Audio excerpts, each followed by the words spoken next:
Hi, everyone. Thank you for joining us today. We are going to get started in just one moment. We're just giving participants a few minutes to join, so we'll just get started in just a moment.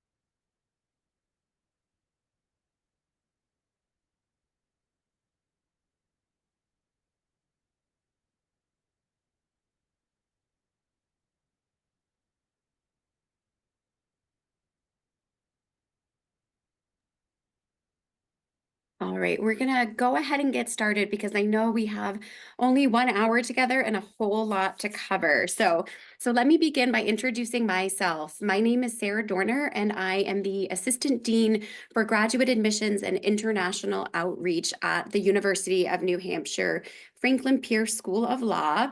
Our law school is located in the U.S. in the Northeast. We're about 1 hour north of Boston, Massachusetts. And we're going to talk to you today about intellectual property law because that has been a specialized area for our law school since we were founded over 50 years ago. So we have really a world-renowned program in IP. So we're thrilled today to be able to share some insights with you. What I'm going to do first is just have each of the panelists take a moment to introduce themselves and let you know who they are. And how we'll begin is we will have Professor Cassandra LaRae-Perez, who is the director of our Intellectual Property and Transaction Clinic. She's going to give a presentation looking a little bit at comparative IP law between India and the US. And then we'll have a conversation with 3 current LLM students from India who will share a little bit about their experience and the whole LLM academic journey. So let me start with you, Professor LaRae-Perez, if you want to take just a quick moment to introduce yourself. Sure. As you just said, I'm Cassandra LaRae-Perez. I'm the director of the Intellectual Property and Transaction Clinic, and I also teach trademark law at UNH School of Law. I came to the university from practice. I was an attorney for 20 years. I was a litigator and also a trademark attorney and a food and beverage attorney, and now I'm teaching here. So nice to see you. Thank you. And Esha, would you like to go next to introduce yourself? Oh, yeah, sure. Hello, everyone. Good evening and good morning. I'm Esha Maken, and I earned my LLB degree from India, and then I also got an LLM in International Maritime Law. So yes, I switched both the continents and from ships to trademarks. And why UNH Franklin? Because I really believe that IP is just not a subject here, it's an experience. The kind of practical knowledge we get here is just beyond excellent. So therefore I am, and I'm looking forward to have you all here. Thank you. Thank you. And Arvind. Hi, hello everyone. Nice to see so many participants here in the meeting today. So I'm Arvind. I did my undergraduate back in India. I was a licensed practitioner for about 2 years before coming here. And the reason why I chose to pursue an LLM was, well, frankly, I've always wanted to move to the US, and IP was a really interesting subject for me, personally. And I chose Franklin Pierce because it is one of the best, if not the best, if I can say so myself, when it comes to IP courses. Thank you. And then our third panelist is Arushi. Hi everyone, I'm Arushi. I'm from New Delhi, and I completed my BBLLB degree from Symbiosis International Team University in 2021. Post that, I was working as an IP attorney in Delhi itself, and then I was looking to pursue my LLM from a university which is solely dedicated to IP, which has vast IP curriculum, and UNH was the perfect fit for that, and that's why I'm here. And thanks for joining us, everyone. Thank you. And I should mention that we are going to do our best to save some time at the end for your questions from the audience. So you'll see that we do have that Q&A feature of the webinar. So please, I invite you to ask your questions in there throughout the event. If there's something relevant that we're able to answer in the moment, we'll do our best to keep an eye on that. But then we'll also save some time at the end. So please, I invite you to go ahead and put your questions in there throughout the presentation today. And with that, I will turn it over to Professor LaRae-Perez to give her presentation. Okay, good morning. I'm starting myself a little timer. So because we only have about 20 minutes to talk about this, is going to be a very high-level discussion about intellectual property in the United States primarily, but also with some comparison to India. So let me share the screen first. And we always announce it, don't we? I'm sharing my screen. Here we go. All right. So trademarks is the area that I practice in, but it is only one branch of intellectual property in the United States. And in fact, this is not dissimilar to India. You may use different words for some of these categories, but you have these as well. So trademarks is what you consider to be a brand.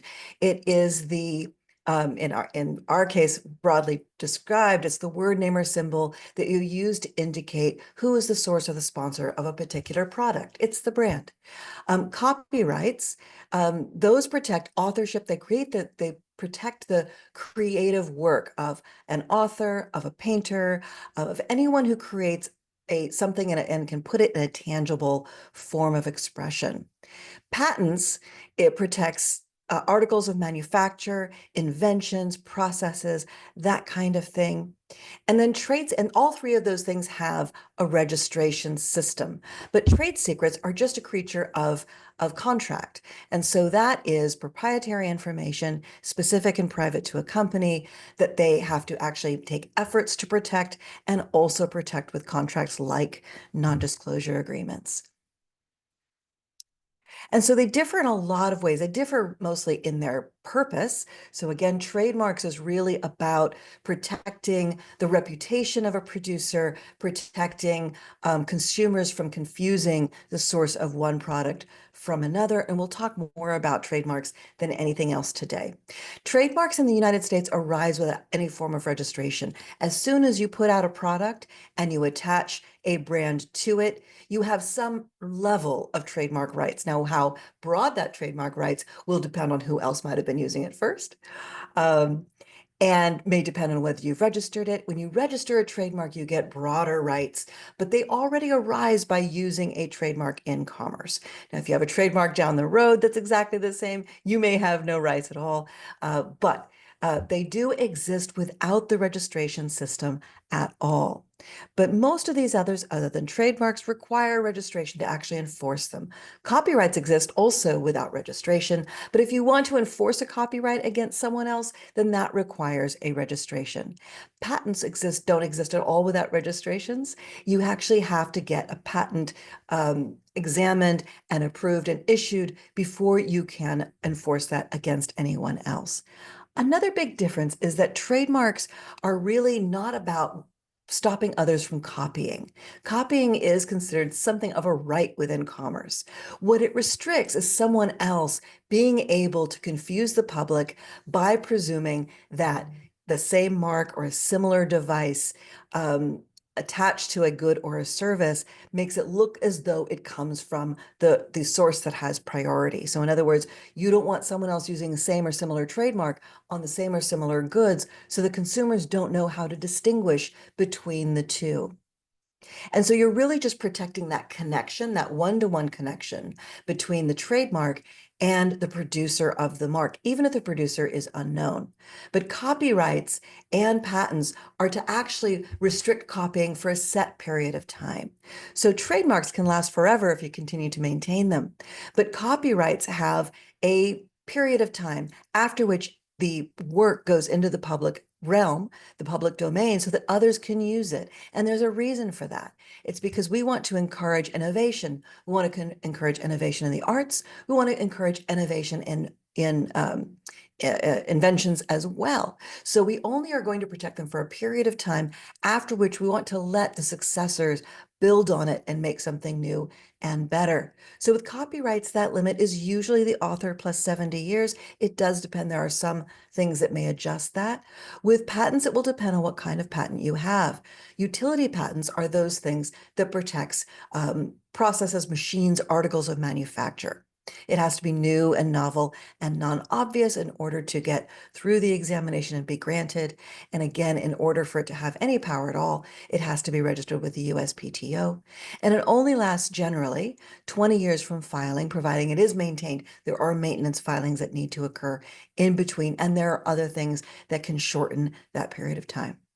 Design patents are kind of similar to what we call trade dress in trademarks. So in trade dress is the trademark protection of a shape of a package, the shape of a product, or even the way a package looks, the colors, the graphics, whatever else it might be. And we'll talk a little more about that. Design patents are the ornamental design of an article of manufacture. You might be able to have a design patent and a trademark on the same thing, but they protect different things. The trademark trade dress is again protecting that design to the extent that it denotes the source or the owner or the producer of that product. So think of your favorite cleaner that you use and the bottle that it's in. Is the bottle somewhat unusual? Do you know from the bottle that you pick up that that's the product you were looking for? That's trade dress. Or do you know from the label? That's trade dress, the colors on the product. With a design patent, you really are restricting from copying. No one else can market an article of manufacture that looks the same way within what you've registered as a design patent until 15 years from the date of issuance. And then plant patents is a different thing. It's really about the new varieties of plants that are raised or they're created in a way other than standard hybridization, crossbreeding of plants. And that is good for 20 years from the date of filing. So one of the biggest difference between the two is just what how we phrase, how we define a trademark. So in the United States, it's a word, name, symbol, or device that denotes the source, and we'll look at that definition a little more, but we have different types. So for example, Royal Enfield, this is what you might call a standard character mark.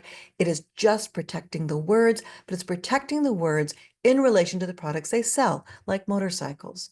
You can also have a logo with no words at all. So Starbucks, very recognizable to many people. And you always have to say it's for something because it doesn't exist without the goods or services that it covers. So for Starbucks, we're talking coffee shops, probably bakery goods, things that are related to coffee. This is a kind of a combination. This is a this is a stylized character mark. Coca-Cola, you might protect the color. You may protect just the style. You may also protect the words. Coca-Cola, of course, also has a trademark that looks like this, that is just the words Coca-Cola. But what this also protects, it stops another producer, another player in the market from copying the style. So if they had let's say it said Starbucks. Let's say it said Starbucks, but it was in exactly this style.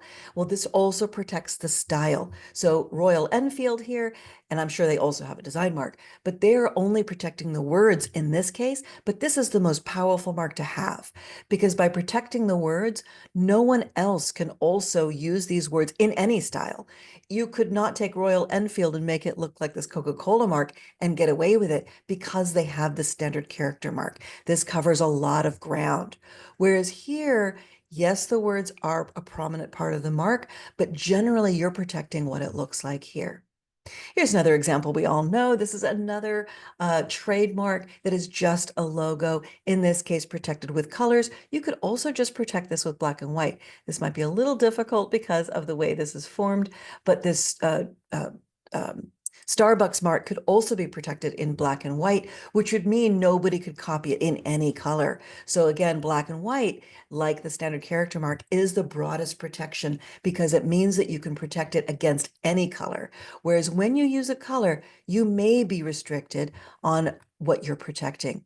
Here's another example of just a stylized character mark that is in black and white and not protecting color specifically. And then This is an example of a composite mark where you have a portrait being the icon. You have words there that are prominent and likely also protecting those words. And then you have this whole combination. And what we have here, oh, look, it's got your last name.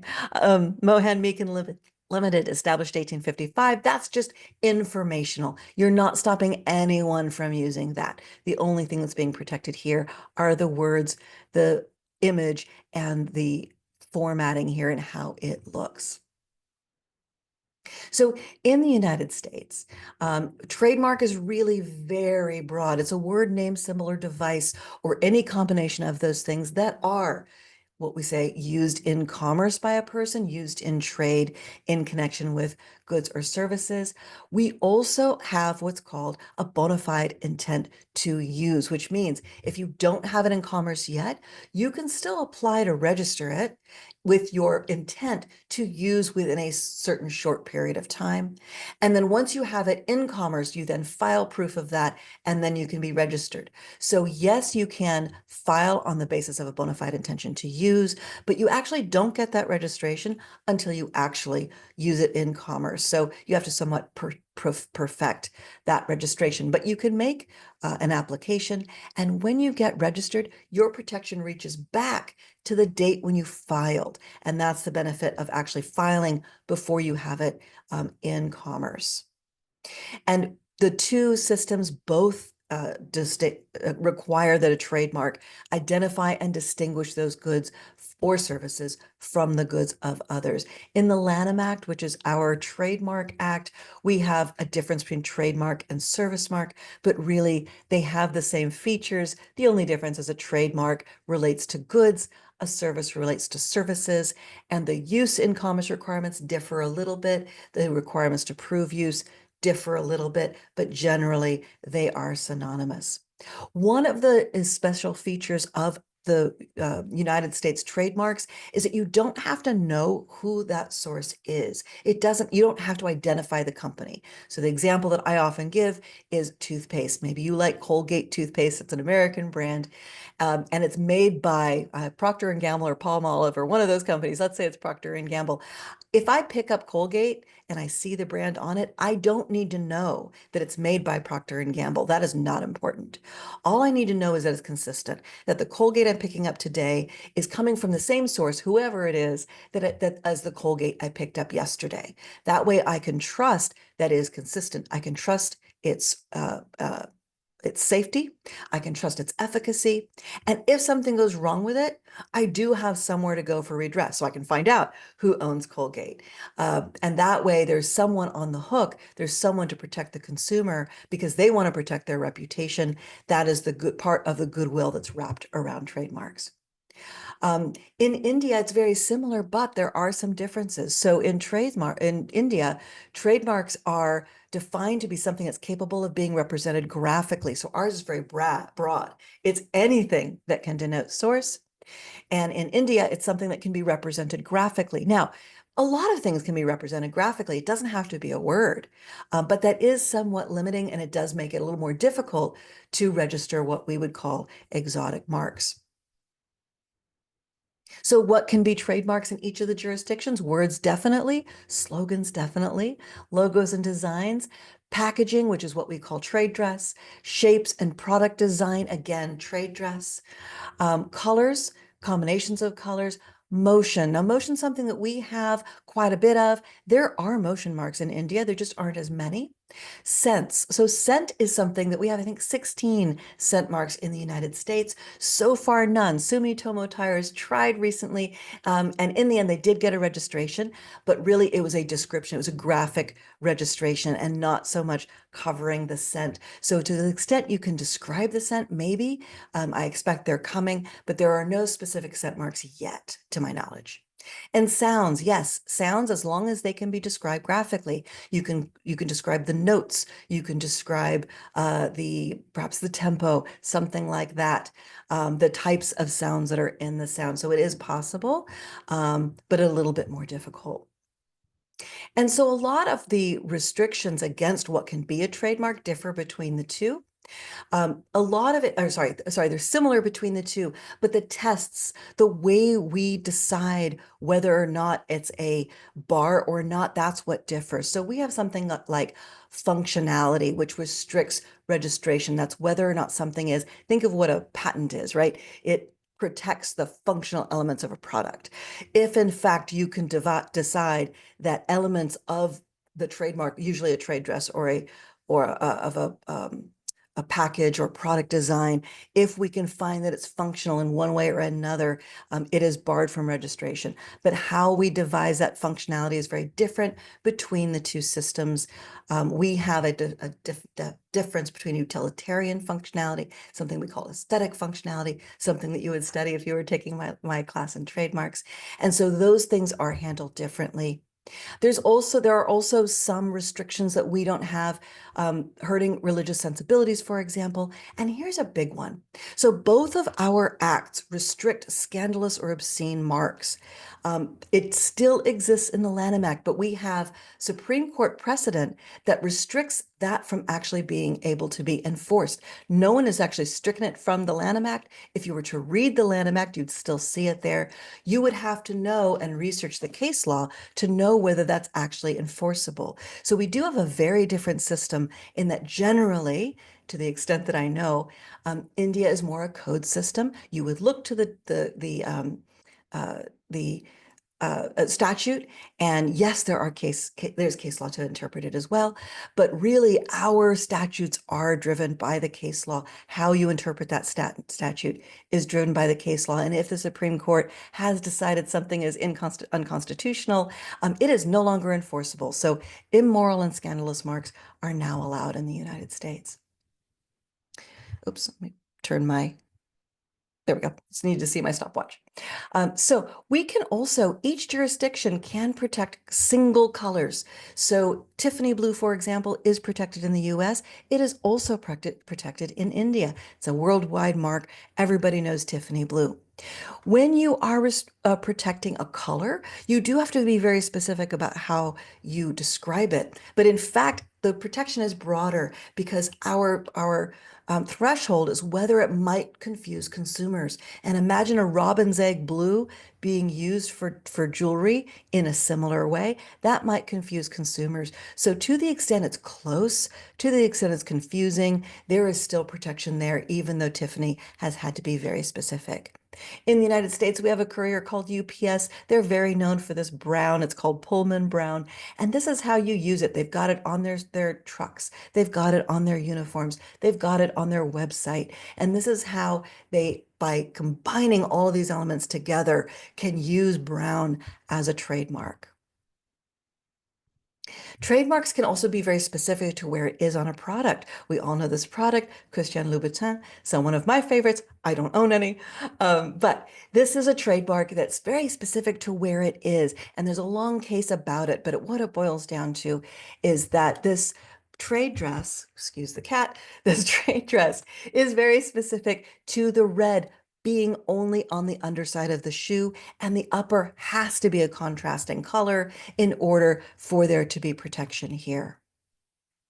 To my knowledge, there's only one other scent mark in other jurisdictions other than the US. There may be others I'm unaware of, but this is an Australian mark. These golf tees smell like spruce or pine. The reason that can be a scent mark is there's no reason for a golf tee to smell like spruce or pine, and so it is a protectable scent mark. We also can protect the design of stores or restaurants. So, and this is also true in India. So in the US, you would find this is an Apple store. Why is it protectable? Because you walk by that store and you don't even have to see the Apple logo to know, if you've seen a couple of stores, to know this is an Apple store. And so when you have a design like this, you're really protecting certain elements. So you would see a drawing, a black and white drawing that's filed, and it may show this sort of ceiling. It may show these tables of a particular color or not in these rows holding product. You might even have the Genius bar in the back set up in a certain way. And we have a restaurant as well that has a trade dress protection of all the elements together that let you know this is a pollo tropical. So There are many of these in registrations, but also this is an example of something in the United States that can be protected without registration. In fact, most of the time, trade dress that finds itself in litigation has not been registered because people don't think of it. It's only when they find someone else copying them, they say, hey, wait a minute, that looks like a pollo tropical. It must be infringing on my trade dress. And so you have to figure out what those elements are, and then usually you run and register it after that. So here's some examples of some registered trade dress in India, not different at all. They've pointed out particular parts of their mark. Here, it looks like they're using magenta also as being a specific part of the mark. Now, the United States is very broad. This is also a trademark. These are goats on a roof of a restaurant in the Midwest somewhere. And yes, this is a registered and protectable trademark for restaurant services. So both parties can also protect sound and motion. So for example, Netflix. This is a registered trademark in the United States. I know you've probably also seen this in India because I know that Netflix is also available in India. Whether you have that same logo at the beginning when it opens, I don't know. There we go. So one of the other big differences between the United States and India is that we have two registers. The principal register is the main one. That's where you want to be. And you can only get there when you have a distinctive mark. If you applied for an intent to use mark, you don't get this until you're actually using it in commerce and if it's distinctive. But we have a second register, which India does not have. We have the supplemental register. And the supplemental register allows you to protect your, or does put the circle R next to your product. It allows you to some protection, but it's limited because this is where descriptive marks go. If you don't yet have a distinctive mark, you can sit here for 5 years until you've what we call acquired distinctiveness by using that together with your products. And that's quite rare. I don't know of any other jurisdictions that have this secondary register. Here we are. So what are the harms of trademarks when you have one? What kind of harms might you be able to protect against? Infringement is one. Consumers might be confused between the two. Dilution is another one. Exists in both jurisdictions. It doesn't mean someone is confused. It means if you have a famous mark, what's called a well-known mark in India, if you have a well-known mark and you meet these criteria for it to be famous, it means that by someone using it, even with completely different goods, it is harming the distinctiveness of your mark because your consumers are seeing it everywhere. It may be you have a luxury mark that you don't want to be diminished, but it may just be you have a very famous mark like Nike and you don't want people saying Nike, Nike, Nike everywhere for all kinds of things that you don't sell, and it just damages the distinctiveness of your mark in the marketplace. We have, I think you also have this, I don't know if it's the same definition, but we have dilution by tarnishment. And in the US, that really means sex, drugs, and rock and roll. One of the cases that you would read is between Victoria's Secret, which makes lingerie, and another company that was called Victor's Little Secret, which was a sex shop. And the complaint was Victoria's Secret said, we just do flirty sex. It's just cute, sweet sex. And that's tawdry sex. And there's a difference. And that is tarnishing our good name. We also both protect passing off, counterfeit, and other deceptive practices under the Lanham Act include false advertising, false attribution, meaning you are making it appear that someone who does not endorse your product does endorse your product. There are different types of forward and back-looking attribution. And so what kind of remedies? They're very similar. One of the biggest differences is that in the US, you can only get criminal sanctions for counterfeits, but those criminal sanctions can be really extreme, up to $2 million for an individual that sponsors counterfeits, or up to 2 years in prison. That's going to be a pretty extreme case, but yes, the possibilities are high. And if they do it again, $5 million or 20 years. For an entity, up to $5 million for the first conviction, and then for the second conviction, up to 15. Sorry, did I say 15,000? $5 million, or up to 15 million. One of the differences is in India, there are potential criminal sanctions for trademark infringement, not just counterfeits, but the penalties are a bit less. And that's mostly, I'm at the end of my time, but that's just a little comparison. Sorry, let me unshare a little comparison of the two. They share a lot more in common than they have differently, but some of our tests, some of the ways we approach might be different, but really they both have a very similar purpose and a very similar protection of brands. That's it. Thank you so much. That was fabulous. We're fielding a lot of questions already in the Q&A, so keep those questions coming. And we will get to them, and we will turn back to Professor LaRae-Perez. I do want to make sure, though, that we have time to talk with our students. But before we do that, Professor LaRae-Perez, I wondered if you mentioned in the beginning that you are the director of our Intellectual Property and Transaction Clinic.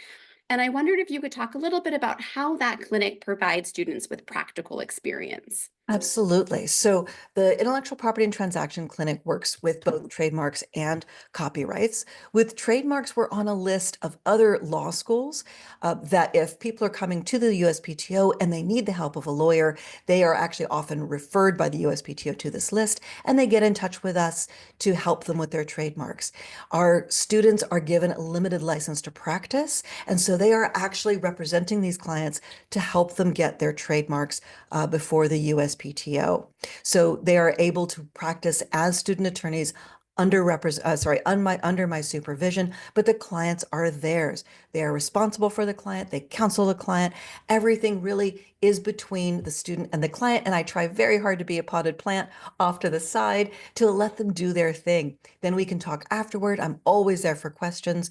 And we talk before and after the calls, before and after emails go, before and during the filing of applications or whatever else it might be. So we work as a team, but really the project belongs to the student. With the Copyright Claims Board, which is a new program that we've brought in, we will be representing litigants before what's considered a small claims court before the Copyright Office, and those litigants benefit from having legal representation. And in the same circumstance, it is the student's client, and I'm just there to help and guide and answer questions. So the students get an opportunity to have some real-world experience in representing clients in the clinic.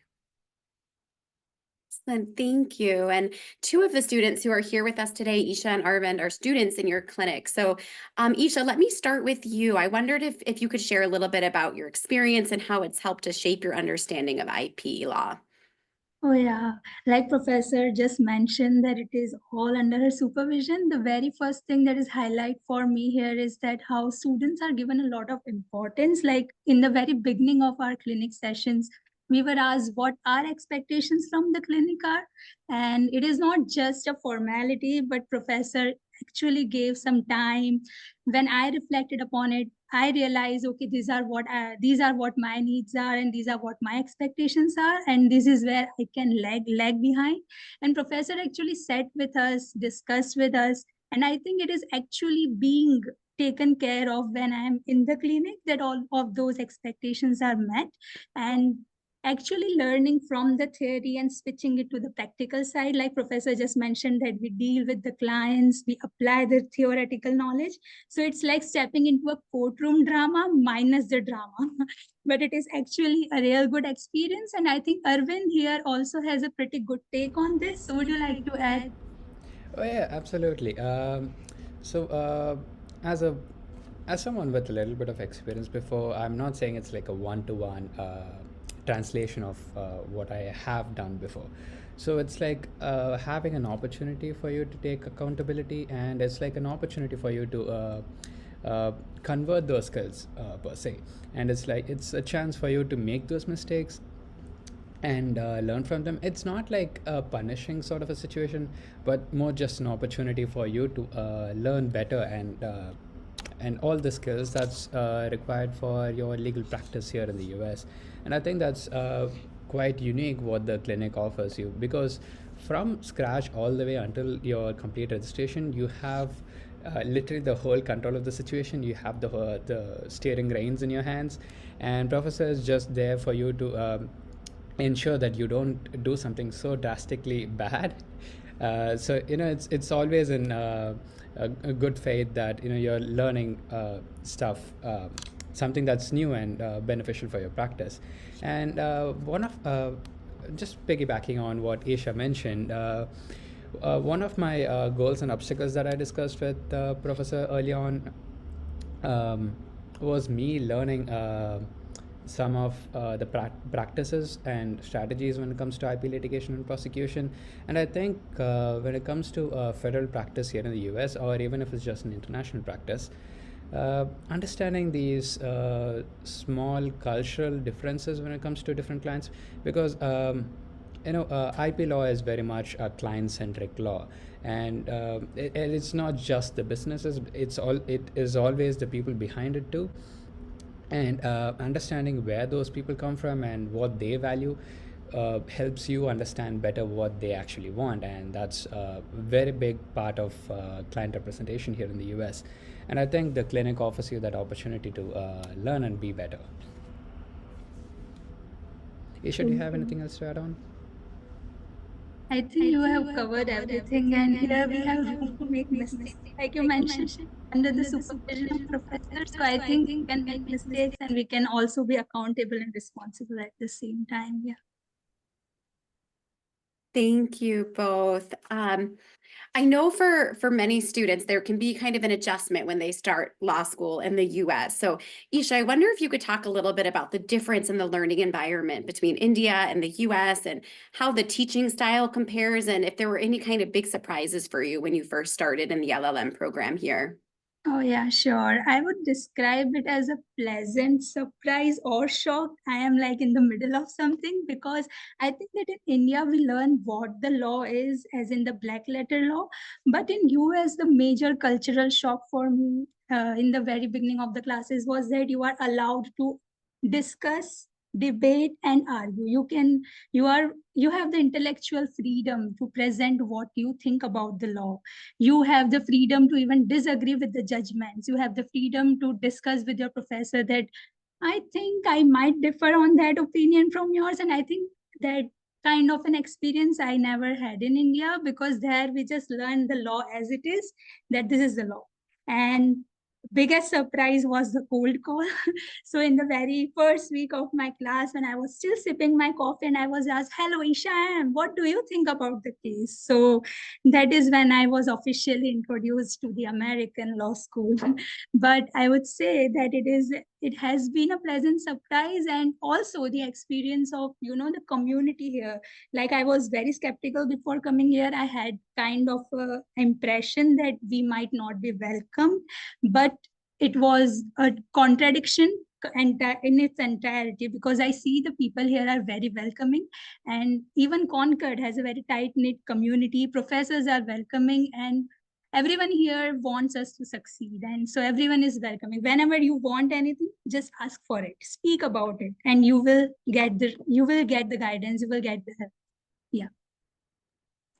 Thank you. And let me kind of tease that out a little bit more. Maybe Arvind, I'll turn back to you. Because you all have been with us. You finished your first semester in December, and then started your second semester with us in January. And so can you tell us a little bit about what it's been like studying in a diverse and inclusive environment, and how that's enriched your personal and professional growth? Well, it's been a pleasure, actually. I mean, it started out as something a bit more alien, because I wasn't used to this, but I did. It was a bit more easier for me to ease into the classes as I made more friends with them. I say them, but like my friends here who do undergraduate here.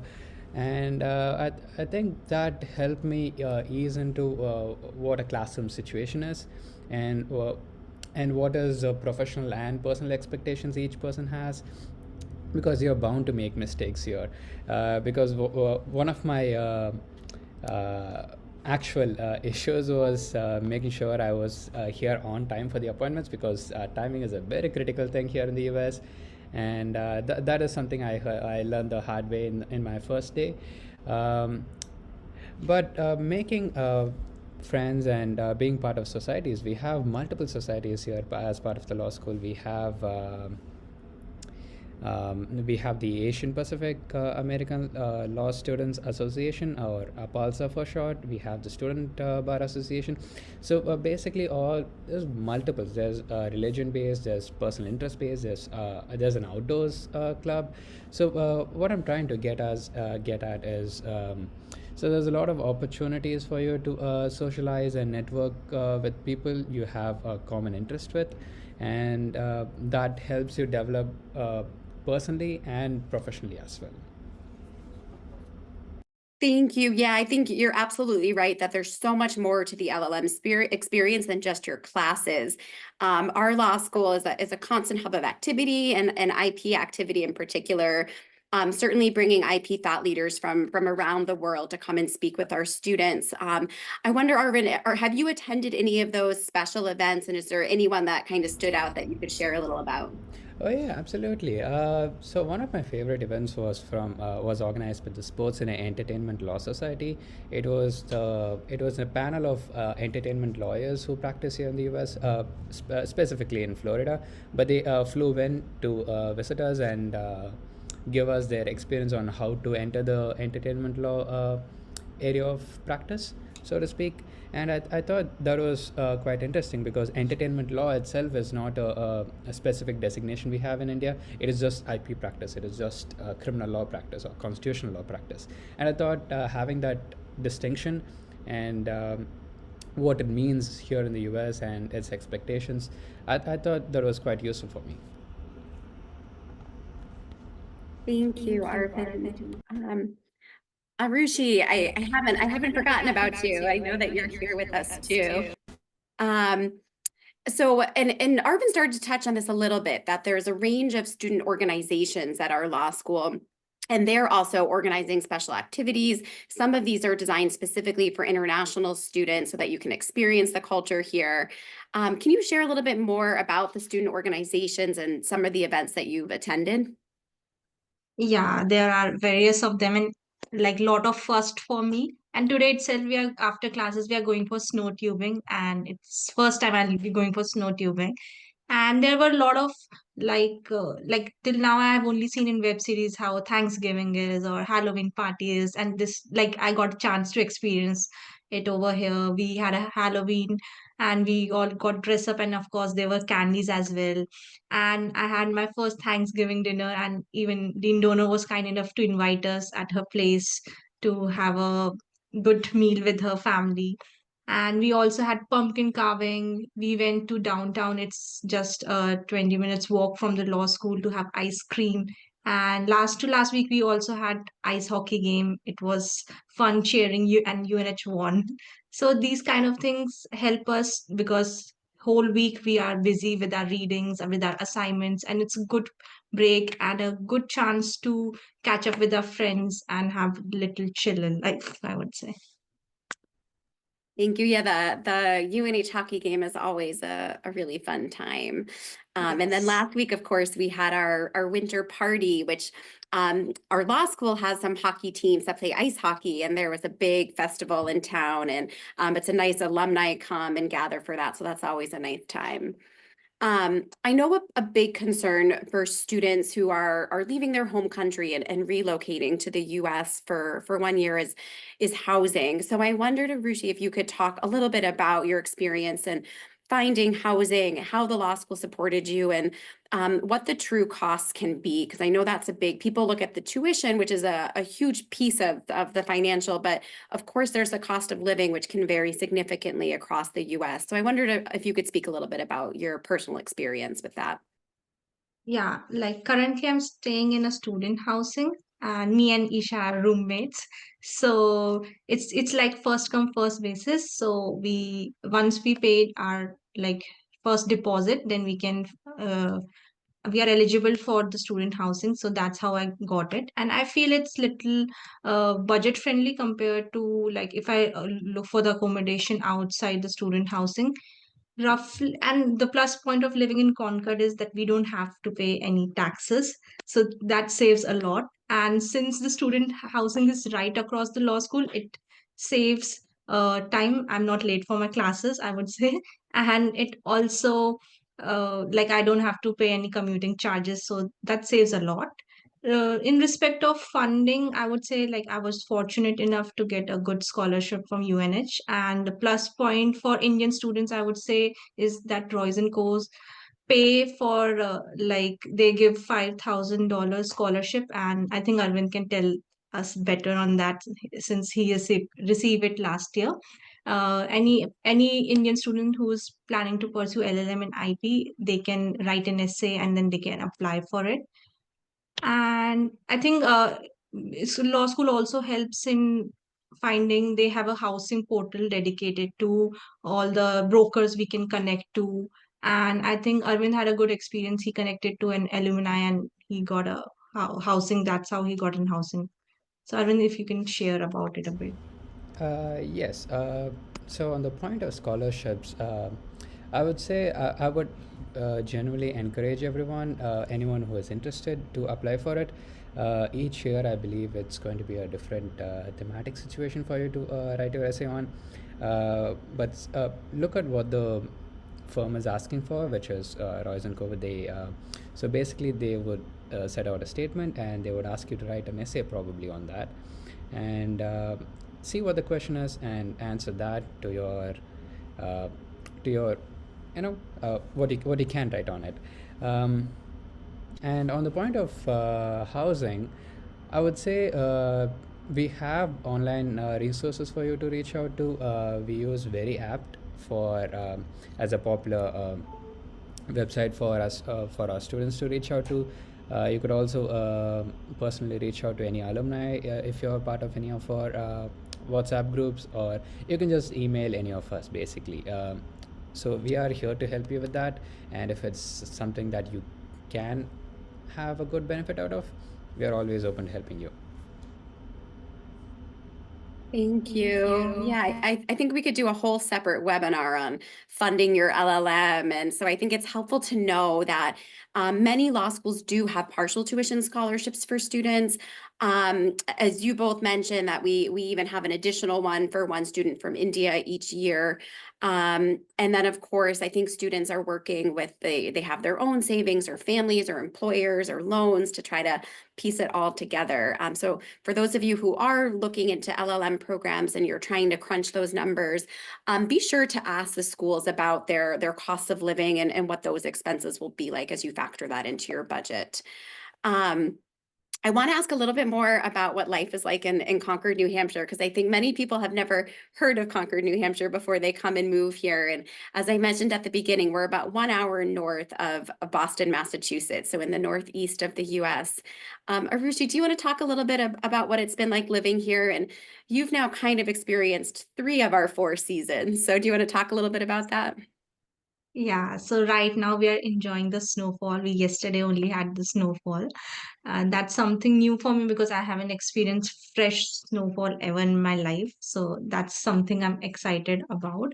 And apart from that, I feel Concord is a very communal, cozy place. And since I'm from New Delhi, which is like a very busy city, so compared to that, it's it like you can concentrate more. I think if I would have been in place like New York or Boston, it would be like fast pacing and a lot of distraction. I would say here I am more focused on my studies. Like I do get time to chill for other things as well, but yeah, you get a environment cozy enough to study. That would be the thing. Apart from that, I would say that we have everything at a very approachable distance, like 20 minutes, and you are downtown. Downtown is a place where you can have, you can go for your groceries, taste some good food in different restaurants. So it's something that is like beneficial for us. Thank you. Okay, I promised that we would save some time for questions, so I want to be true to that. We've fielded a whole bunch already, and we'll turn to that. Before we do, though, let me just quickly, I know we've talked a lot about our LLM and intellectual property. We've had some questions about that. That program is offered full-time on campus, and the 3 students here with us today are pursuing that program. So they joined us last August, and they'll graduate in May. We do also offer that program 100% online. You can do that full-time in 1 calendar year or part-time in up to 3 years. So it gives you some flexibility. It is the same, you will receive the same diploma at the end of the program. And it doesn't say if you were online or in person, it's just that you've earned a degree in your LLM in intellectual property. We do also have an LLM in commerce and technology law that looks a little bit like a, with a focus on digital and privacy law and issues surrounding e-commerce. So that program is offered in person, as like our LLM and IP, you come in August and you graduate in May. And then finally, we also offer a specialized LLM in international criminal law and justice. And that program is offered 100% online. So we don't have an on-campus option for that program. It is online only. And similarly, you can do that full-time in 1 calendar year or part-time in up to 3 years. So the online option can be a great fit for students who aren't able to relocate to the US for 1 year and need a little bit more flexibility. The one thing that I would say is we get questions a lot about eligibility for US bar exam is our online programs do not have a pathway towards bar exam eligibility. So if that is a goal of yours, coming in person will be the better fit for you. Our in-person programs are not designed as bar prep programs because they are specialized in their specific field of law. But there is flexibility for you to take the courses that would be required for you. So it takes careful planning, but we'll work with you on that to support you if that is your goal. So let's take a few questions. I know that we've fielded a lot. Professor LaRae-Perez, there was one question about the clinic and whether the clinic does any work like patent related work. But did you already? Oh, I'm gonna have you unmute. There we go. Sorry about that. Did you already get that one? I'd forgotten I'd muted myself. Yes, so we don't do patent work presently. It's something we'd love to do in the future, but it's not something we do at the moment. We only focus on copyrights and trademarks. Thank you. And then there's a question here for you as well about what specific barriers exist to the effective enforcement of IP laws. How can these challenges be addressed to better protect IP rights? Well, in the US, most of the enforcement is going to happen in the courts. So it can, but it's not enforced by the USPTO. It's down to the parties. So if a party believes that its mark is infringed, it would usually start by reaching out to the other party with a cease and desist letter, for example, and they may be able to negotiate. You may be able to avoid the court altogether. But if the other party is not cooperating, then usually it's followed by a complaint filed normally in federal court. It can be done in state court. We have 2 different court systems, but normally it's in federal court. And if you litigate it all the way to the end, then the court will decide who is right or wrong, but usually these cases are settled before that happens. Does that answer the question? Think so. I'm going to give you one more question because I know that there was a lot kind of related to your presentation. This question asks, to what extent should IP law consider human rights, such as the right to access essential medicines, and where should criminal enforcement draw the line? So that's a big question. Yeah. So with respect to intellectual property? Yeah. Yeah. So it starts with, to what extent should IP law consider human rights, such as the right Right. to access medicines? Yeah. Yeah. Well, if we're talking IP law, you may be thinking more patent, and I do more trademark and copyright law. So trademark and copyright is going to have a lot less to do with human rights. When it comes to patents, whether human rights should be considered, I would say it doesn't play a huge role in patent law presently. Because I'm not a patent practitioner, it's difficult for me to dig into that one. Thank you. I appreciate that. I did see a question here about, I had mentioned that there's scholarships available. And so some folks have asked about how they can become eligible for that. So let me respond to that. We have built into our application process where you can kind of check a box and say that you'd like to be considered for scholarships. So we will, when we review your application to make an admissions decision, we will also at that time consider you for scholarship. So when you receive a decision letter, if you've been admitted to our program, that letter will also have information about the scholarships you've been awarded. The only exception to that is that special scholarships sponsored by our alumni firm, Royce & Co. That is a separate application for that particular scholarship, but for all of the other scholarships offered through our law school, that is done at the time of admission. And let me see here. I'm going to ask our students too. I see that you're answering some. I saw a couple of other questions that I might be able to answer. Yeah, please do. Someone had asked, I don't see it now, someone had asked how long a trademark lasts.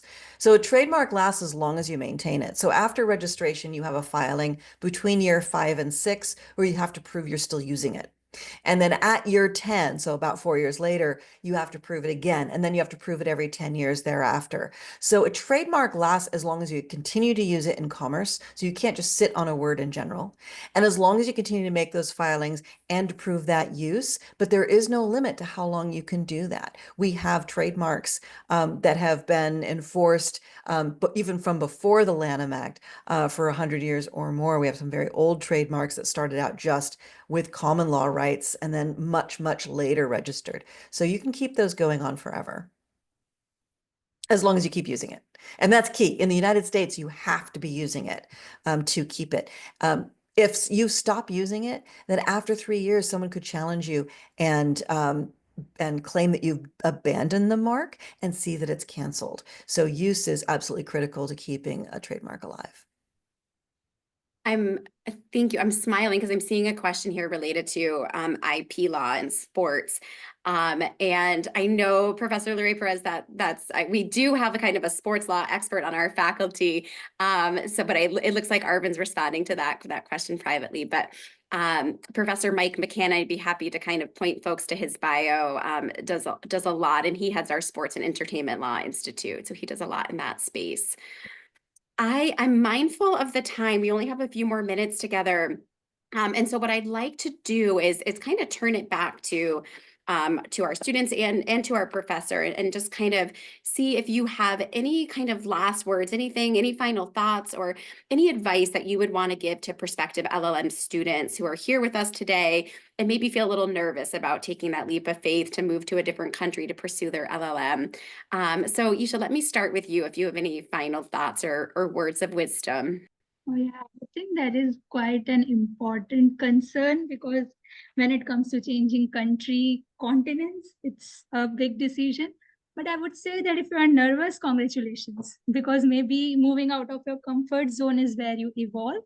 So it's the first step.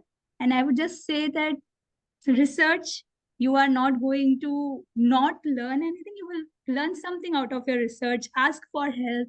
Like even before my admission, I remember Dean Dorner was someone who was just emailing. I used to email her each and every question, and she was so helpful. She was very polite. She was so cooperative. And at times I used to feel, what if I'm asking a lot of questions? But no, she never made us feel that way. So here, and even after coming here, I realized that each and every person here in the institution is the same. They are here to help you. What you need to do is just be verbal about it, ask for the help, also build a community, because I have been a studious student. I have been a nerd in true sense, but after coming here, I realized that with studies, a lot many things can go along and you can enjoy the ride. So yeah, enjoy the ride. You are not here just to study the law. Take a deep breath, enjoy the events here. There are a lot many events like my batchmates just discussed, and it is quite an experience. You will not just grow professionally, but also personally. And trust me that Franklin Pierce is just the place to be if you are seeing yourself grow. That's it. Thank you.